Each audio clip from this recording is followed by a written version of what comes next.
بسم الله الرحمن الرحيم. اعوذ باللہ من الشیطان الرجیم. بسم اللہ الرحمن الرحیم. الحمد للہ رب العالمین، وصلی اللہ علی نبینا محمد وآلہ الطاہرین وصحبہ المنتجبین. اللہم صلی علی محمد وآل محمد. معزز طلباء کرام، السلام علیکم. آج کی بحث سب سے پہلے تو مکمل ہے گزشتہ بحث کی، کہ جس میں ہم نے عناصر خاصہ اور مشترکہ کے باہمی رابطے کو بیان کیا اور کہا تھا کہ عناصر خاصہ کا علم بھی ضروری ہے. آج اس کو مزید مثال کی روشنی میں واضح کریں گے، اور ساتھ میں ایک دوسری بحث آغاز ہو رہی ہے جو آج اور کل کے سبق میں اس کو ہم مکمل کریں گے. وہ یہ ہے کہ علم اصول تھیوری ہے اور علم فقہ پریکٹیکل ہے، اور صرف تھیوری کو پڑھنا کافی نہیں ہے کہ آپ اس کو فوراً جا کے تطبیق کر دیں، بلکہ اس کے اندر خلا موجود ہے، ایک فاصلہ موجود ہے، اور اس فاصلے کو پر کرنے کی ضرورت ہے. تو اس سبق میں ہم انشاءاللہ اس بارے میں سیکھیں گے. تو چلتے ہیں پہلے حصے کی جانب جو قراءت متن سے متعلق ہے. اہمیت علم الاصول فی عملیت الاستنباط.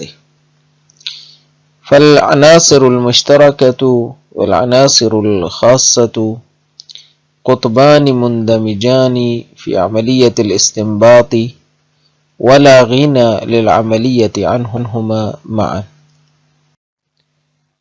الأصول والفقه يمثلان النظرية والتطبيق، ونخشى أن نكون قد أوحينا إليكم بتصور خاطئ حين أوضحنا أن المستنبط يدرس في علم الأصول العناصر المشتركة ويحددها، ويتناول في بحوث علم الفقه العناصر الخاصة ليكمل بذلك عملية الاستنباط.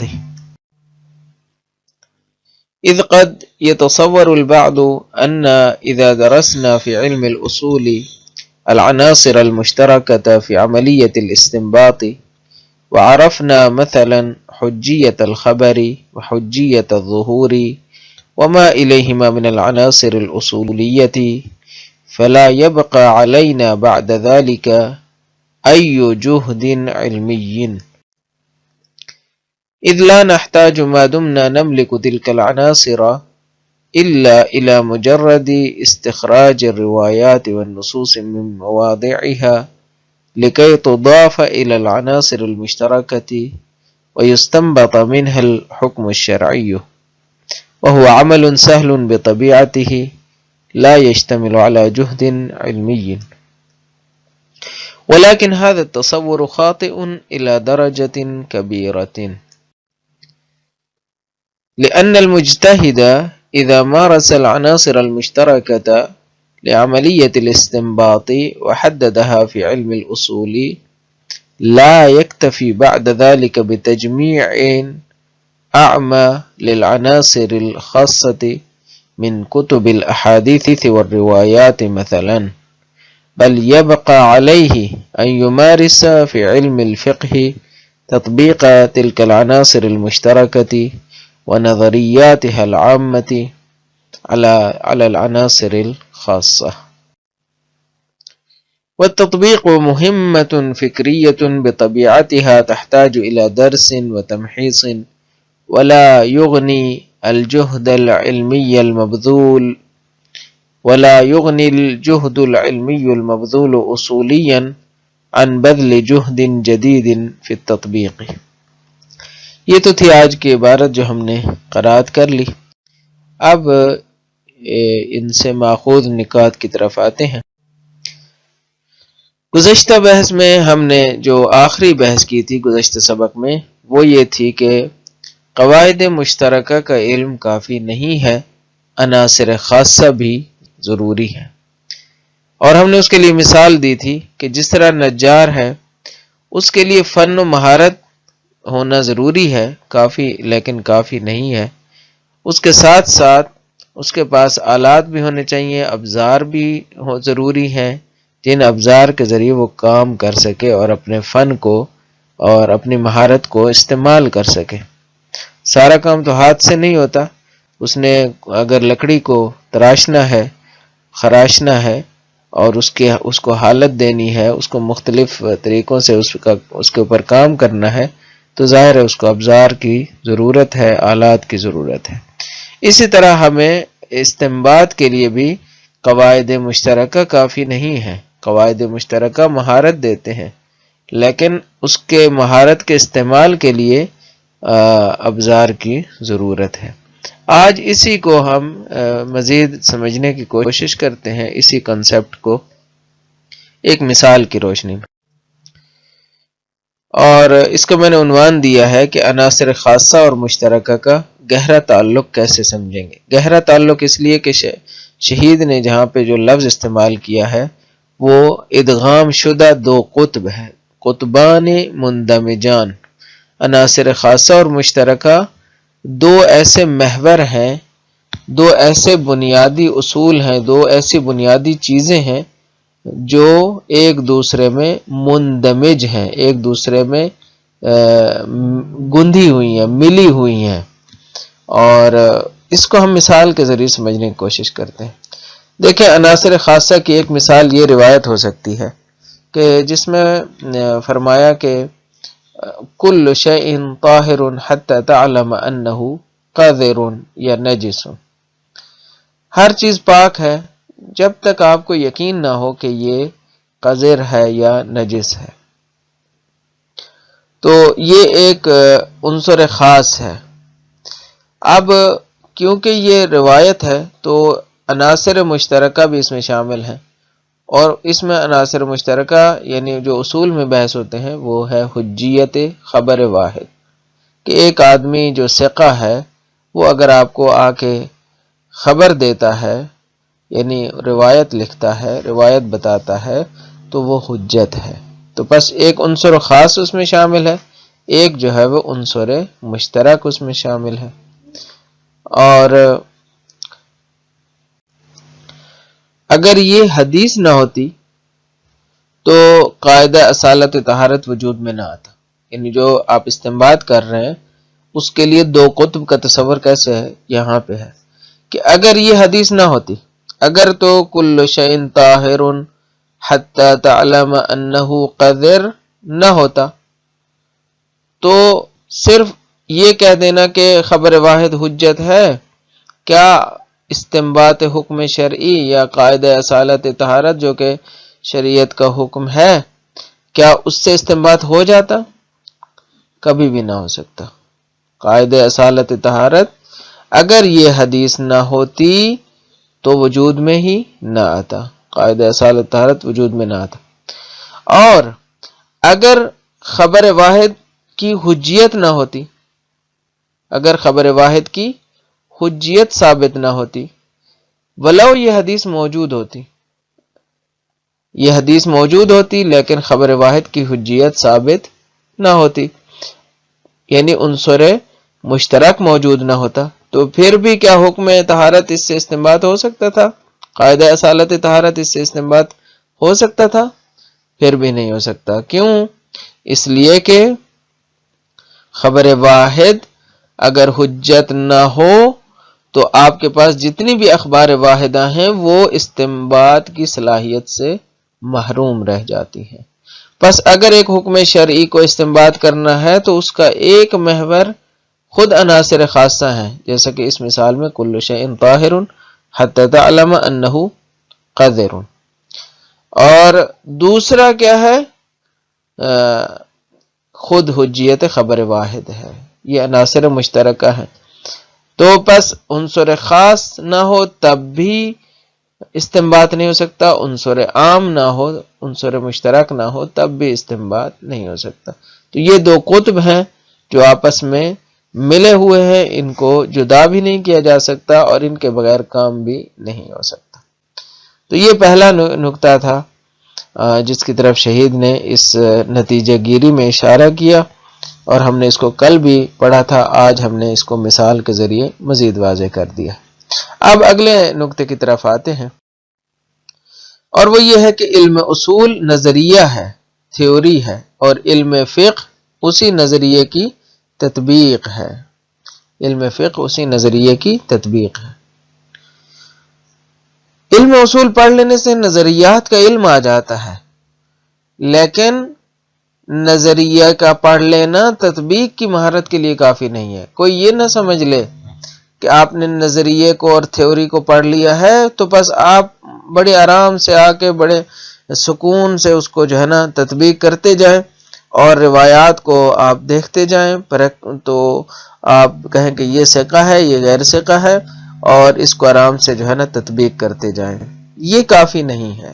نظریے کو پڑھ لینا اور ہے، تطبیق کے لیے الگ سے مہارتوں کی ضرورت ہے۔ کیا ایک اہم چیز یہ ہے کہ تطبیق کے لیے موضوعات کی گہرائی کا علم ضروری ہے۔ موضوعات کو بڑے خاص طریقے سے دیکھنا ہوتا ہے کہ یہ موضوع کیا واقعاً اس حکم کے لیے صلاحیت رکھتا ہے یا نہیں رکھتا۔ آگے چل کے ہم کل کے سبق میں مثالیں دیں گے تو وہاں پہ مزید واضح ہوگا کہ موضوعات کو گہرائی سے دیکھنا بہت ضروری ہوتا ہے۔ اگر آپ موضوعات کو گہرائی سے نہیں دیکھیں گے تو آپ تطبیق نہیں کر سکیں گے۔ اور ناچیز نے یہاں پہ کچھ عناصر کو اضافہ کیا ہے کہ کیسے آپ موضوعات کو گہرائی سے دیکھیں گے اور تطبیق کر سکیں گے۔ ایک تو ورود و خروج موضوع ہے، یعنی آپ کس زاویے سے وارد ہو رہے ہیں اور کس زاویے سے موضوع سے خارج ہو رہے ہیں۔ موضوع کے اندر ورود اور اس کا خروج بہت ضروری ہے، اور یہ بھی تطبیق سے مربوط ہے کہ آپ نے کس زاویے سے موضوع کو لینا ہے۔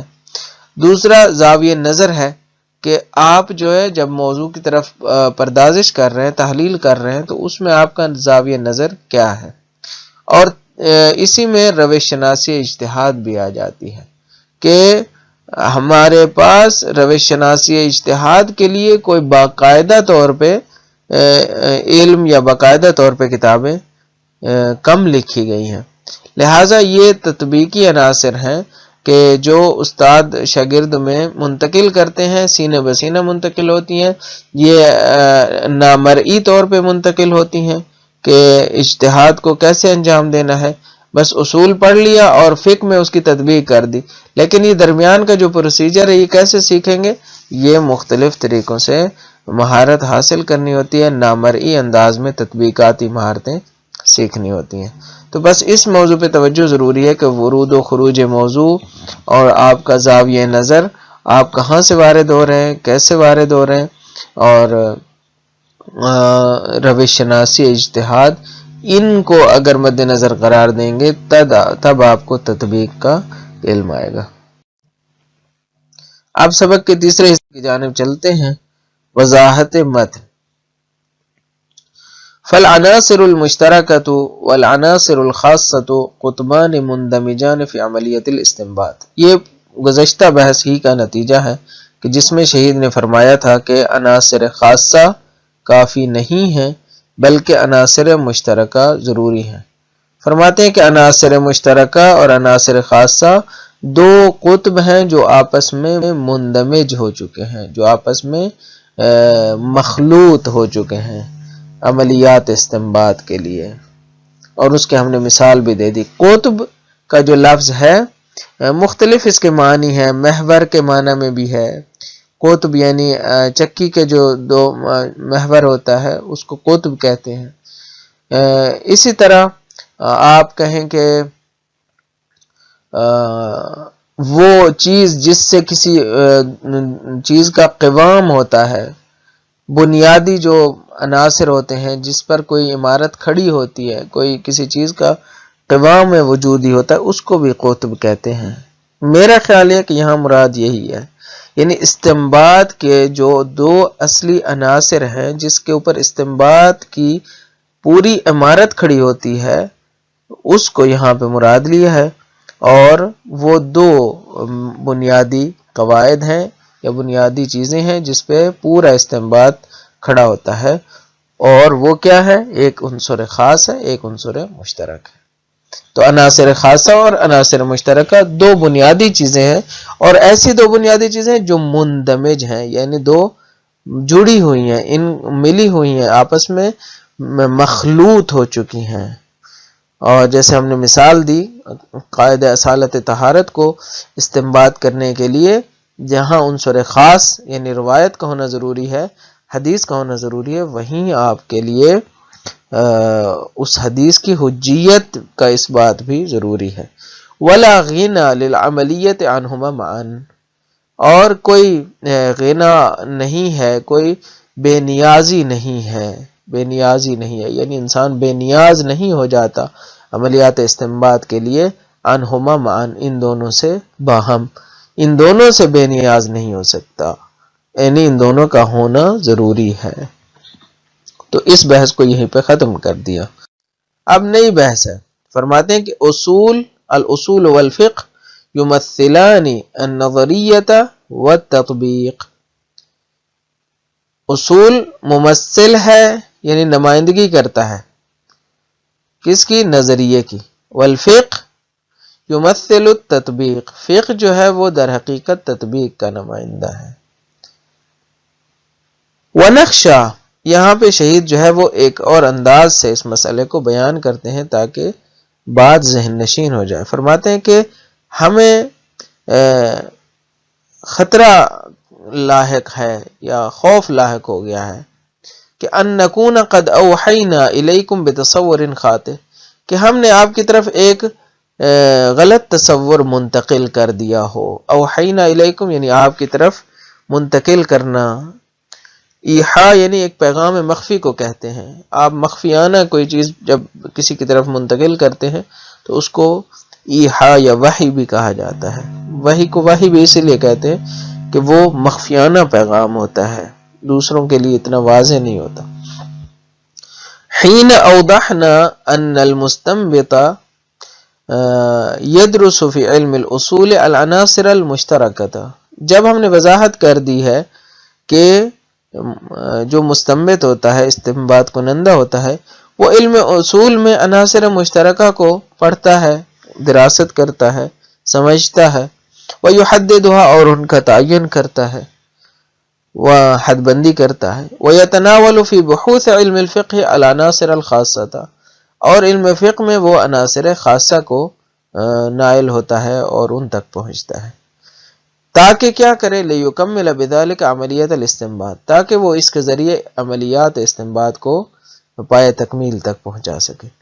تو یہ ہم نے جب وضاحت کر دی ہے کہ ایک میں عناصر مشترکہ ہوتے ہیں، دوسرے میں عناصر خاصہ ہوتے ہیں، تو ہمیں ڈر ہے کہ آپ کی طرف ایک غلط تصور منتقل ہوگا۔ وہ کیا ہے؟